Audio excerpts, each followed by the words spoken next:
బామ్మగారు కింద పడిపోతారు కదా! అయితే ఇక హాస్పిటల్ నుంచి ఇక డాక్టర్ వస్తారనమాట చూడ్డానికి. ఇక బామ్మగారి పరిస్థితి అంతంత మాత్రం ఉంది అని చెప్పి చెప్తారనమాట డాక్టర్. ఇక చుట్టూ ఇటు సుమలత, అక్షిత, భువన, చంటి, చరణ్, ప్రసాదరావు అందరూ ఉంటారు. ఇక బామ్మేమో ఏడుస్తూ ఉంటుంది.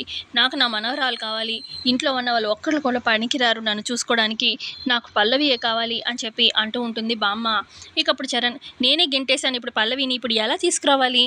పల్లవికి ఎవరు చెప్తే వస్తుంది? అయినా సరే బామ్మ, నీకోసం నేను పల్లవిని పిలుస్తాను. పల్లవి ఇంటికొస్తుంది. కానీ పల్లవి ఇంటికి రావాలంటే అటు గుండమ్మ గారు ఒప్పుకోవాలి కదా! ఆవిడ ఒప్పుకుంటేనే కదా! ఇలా ఊరికే మన అవసరం కోసం పిలిస్తే ఎందుకు పంపిస్తారు? గుండమ్మ గారు ఖచ్చితంగా ఒప్పుకోరు. నేనేమి నా మనసు మారి పల్లవి మీద ఇష్టంతోని నేనేం పిలవడం లేదు కదా! సో, గుండమ్మ గారు ఖచ్చితంగా పంపించరు. నాకు తెలీదురా, పల్లవి అయితే కావాల్సిందే నాకు అని చెప్పి అంటూ ఉంటుంది బామ్మ.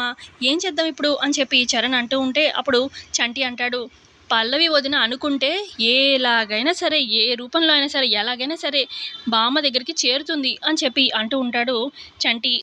ఇక అదే టైంకి ఇంటి ముందు కారు ఆగుతుందనమాట. సుమలత ఇంటి ముందు. కారులో నుంచి పల్లవి రూపం మార్చుకొని ఒక ముసలావిడి గెటప్ లాగా కర్ర చేతిలో ఉంటుంది. ఇక మెల్లగా వంగి నడుచుకుంటూ వస్తూ ఉంటుందన్నమాట లోపలికి. ఇక ఆ బామ్మగారి పేరు పిలుస్తూ ఇక చాముండేశ్వరి అనుకుంటూ లోపలికి వస్తూ ఉంటుందన్నమాట పల్లవి. మరి పల్లవిని ఇటు ఇంట్లో వాళ్ళు గుర్తుపడతారా లేదా ఏంటనేది తెలుసుకుందాం కమింగ్ ఎపిసోడ్స్లో. సో ఇంతే అండి, ప్రోమోలో చూపించింది. నచ్చితే లైక్ చేయడం అస్సలు మర్చిపోవద్దు. Thanks for watching.